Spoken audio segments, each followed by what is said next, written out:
بس انا عايز اوصل لكم حاجه بس اتفضل. عشان الناس ما تفكرش ان انا غيرت اسمي، يعني جبت اسم غريب. انا اصلا اسمي في البطاقه ابويا شعبان عبد الرحيم، اسمه قاسم اصلا، يعني ده اسمه الحقيقي؟ اسمه الحقيقي في البطاقه، وانا اسمي حسام. ربنا يخليني ليا وما يحرمني مني ابدا. يعني انا اصلا في الشهره عدوية شعبان عبد الرحيم، بس في البطاقه حسام قاسم عبد الرحيم. ربنا يخليني ليا وما يحرمني مني ابدا.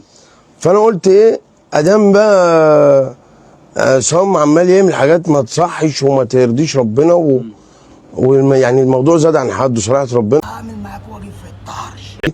يعني عمري ما اروح اجيب واحد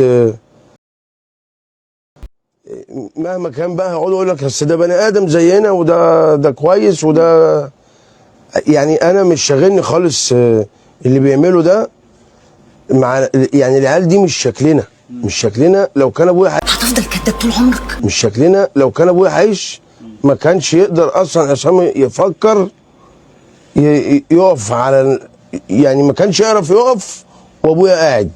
لا يا شيخ، يعني انت مش حابب الطريقه اللي هو بيظهر مع ناس انت مش حاببهم يظهروا معاك؟ مش شغلتنا ولا شكلنا.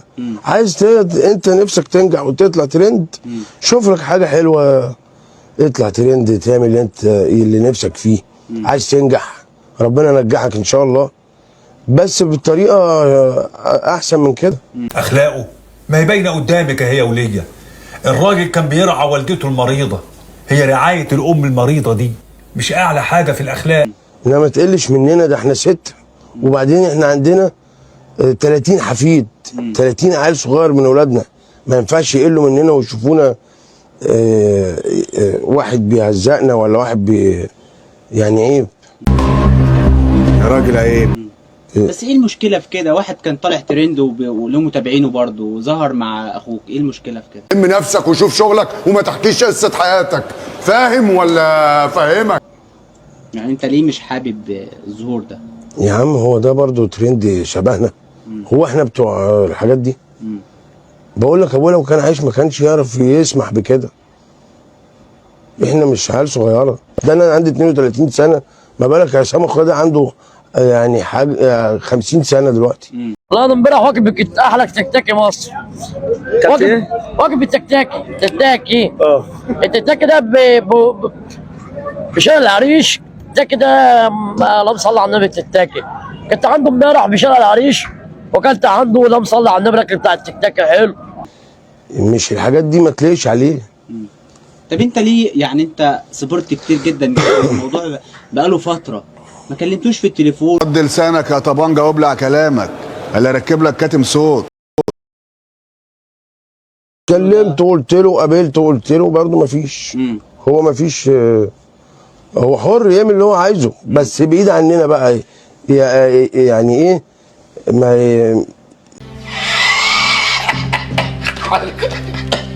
حلوه دي طلع ما يبقاش والله ما عارف اقول لك ازاي. يعني هو اسمه عصام شعبان عبد الرحيم، 14 شارع نجوى ابراهيم، اسم كبير ما ينفعش انه يقول لي من نفسه.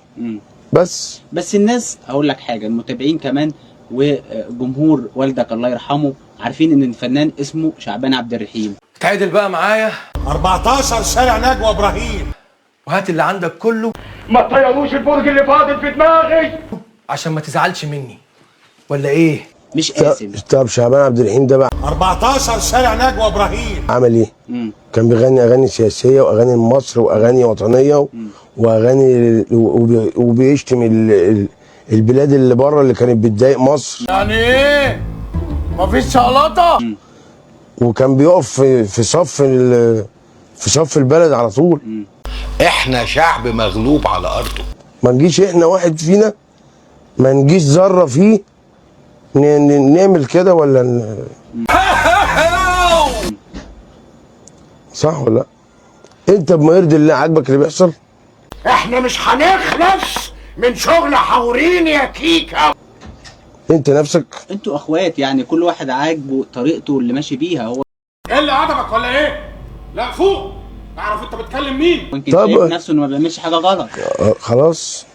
هو انا عن نفسي انا هفضل مش مرضي. معنى كده ان احنا لو لعبنا في الماضي الحاضر هيتبهدل. مش مرضي.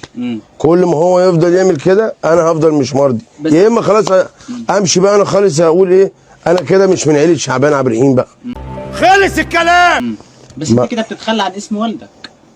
ليه؟ ما هو قاسم عبد الرحيم ده ابويا، هو ده الاصلي.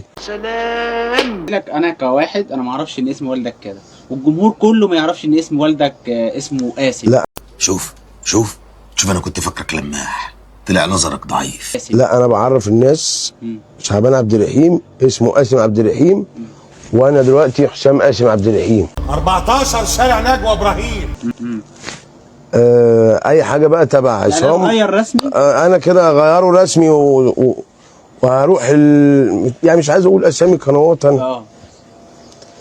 الدنيا كلها لازم تعرف ان انا حسام قاسم من دلوقتي بسبب اللي عصام بيعمله. اخوك ما بيعتمدش اسامي. تمام. مش هبقى تبع عصام تاني. طب انت كده عملت كده ليه؟ يعني عشان تحافظ على اسم ابوك مثلا؟ ما انا زعلان. وبعدين ما انا بغني مثلا لا مؤاخذه، مش عايز اقول لك بالسمنه البلدي. هتبوظنا. انت كده بتقل مننا احنا كمان. ما انت لما تعمل حاجه وحشه، لما انت تعمل حاجه وحشه كل بقى اللي يقول لك طب مثلا طب ما تيجي نجيب خميس او عدويه، يقول لك طب ما هتلاقيش يا عم عامل زي اخوه بيعمل اي حاجه. يا جامع المال ومتحير في احواله، يوم القيامه شفيع الشخص افعاله.